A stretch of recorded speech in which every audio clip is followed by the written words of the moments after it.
Mathrubhumi news വാർത്താ പരമ്പരയിൽ ഇളകിമറിഞ്ഞ നിയമസഭ. ക്ഷേമ പെൻഷൻ മുടങ്ങിയതിൽ അടിയന്തര പ്രമേയ ചർച്ചയ്ക്ക് അനുമതി നിഷേധിച്ചതോടെ പ്രതിപക്ഷം സ്പീക്കറുടെ ഡയസിന് മുന്നിൽ നിന്ന് പ്രതിഷേധിച്ചു.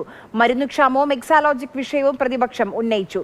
ഗവർണറുടെ നയപ്രഖ്യാപനത്തിന്മേലുള്ള നന്ദി പ്രഖ്യാപന ചർച്ച ബഹിഷ്കരിച്ച് പ്രതിപക്ഷം പുറത്തിറങ്ങിപ്പോയി.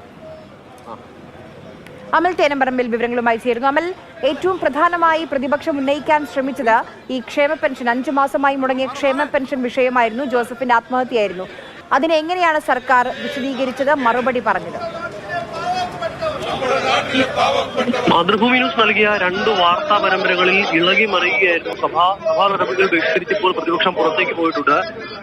ആദ്യഘട്ടത്തിൽ തന്നെ ആദ്യം ചോദ്യോത്തരവേളയിൽ തന്നെ പ്രതിപക്ഷം ഉന്നയിച്ച വിഷയം എന്ന് പറയുന്നത് സംസ്ഥാനത്തെ ആശുപത്രികളിൽ, സർക്കാർ ആശുപത്രികളിൽ മരുന്ന് ക്ഷാമം രൂക്ഷമാണ് എന്നുള്ള വിഷയമാണ്. പക്ഷേ മരുന്ന് ക്ഷാമം എന്നൊരു പ്രതിസന്ധി ഇല്ല എന്നുള്ള വാദമാണ് ആരോഗ്യമന്ത്രി ഉന്നയിച്ചത്. അതോടൊപ്പം തന്നെ മറ്റ് ഭരണപക്ഷ അംഗങ്ങളും അതേ വാദം തന്നെ ഉന്നയിക്കുന്നു. സംസ്ഥാനത്തെ ആശുപത്രികളിൽ വളരെ കുറച്ച് മരുന്നുകളുടെ ലഭ്യതക്കുറവ് മാത്രമാണുള്ളത്. ഈ മാധ്യമങ്ങൾ വാർത്ത നൽകുന്ന പോലെ വലിയൊരു പ്രതിസന്ധി ഇല്ല എന്നൊരു വാദമാണ് ആരോഗ്യമന്ത്രി മുന്നോട്ട് വെച്ചത്. പക്ഷെ കൃത്യമായ കണക്കുകൾ നിരത്തി അതിനെ ഖണ്ഡിക്കാൻ പ്രതിപക്ഷ അംഗങ്ങൾക്ക് കഴിഞ്ഞു. അനൂപ് ജേക്കബാണ് ഈ വിഷയം സഭയിൽ ഉന്നയിച്ചത്. എന്തായാലും ആ വിഷയത്തിന്മേൽ വിശദമായ ചർച്ച സഭയിൽ ചോദ്യോത്തരവേളയിൽ തന്നെ നടന്നു. അതിനുശേഷമാണ് ക്ഷേമ പെൻഷൻ വിഷയം സഭയിൽ ചർച്ചയായത്. ക്ഷേമ പെൻഷൻ ചർച്ച ചെയ്തപ്പോഴും അടിയന്തര പ്രമേയം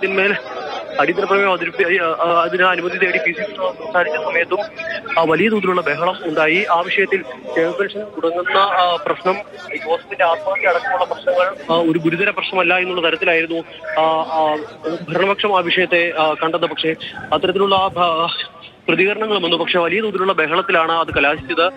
ഒടുവിൽ ജോസഫിന്റെ മരണത്തിന് കാരണം പെൻഷൻ മുടങ്ങിയതല്ല എന്ന സ്ഥാപിക്കാനുള്ള ശ്രമമായിരുന്നു ധനമന്ത്രി നടത്തിയത്. തുടർച്ചയായി ഇത് പെൻഷൻ മുടങ്ങിയത് മാത്രമല്ല, മറ്റ് പല വരുമാന മാർഗങ്ങളും ജോസഫിനുണ്ടായിരുന്നു. അതിൽ നിന്നും ലഭിച്ച വരുമാനത്തിന്റെ കണക്കടക്കം നിരത്തുന്നുണ്ടായിരുന്നു. സഭ ബഹിഷ്കരിച്ച് പ്രതിപക്ഷം പുറത്തിറങ്ങിപ്പോയി.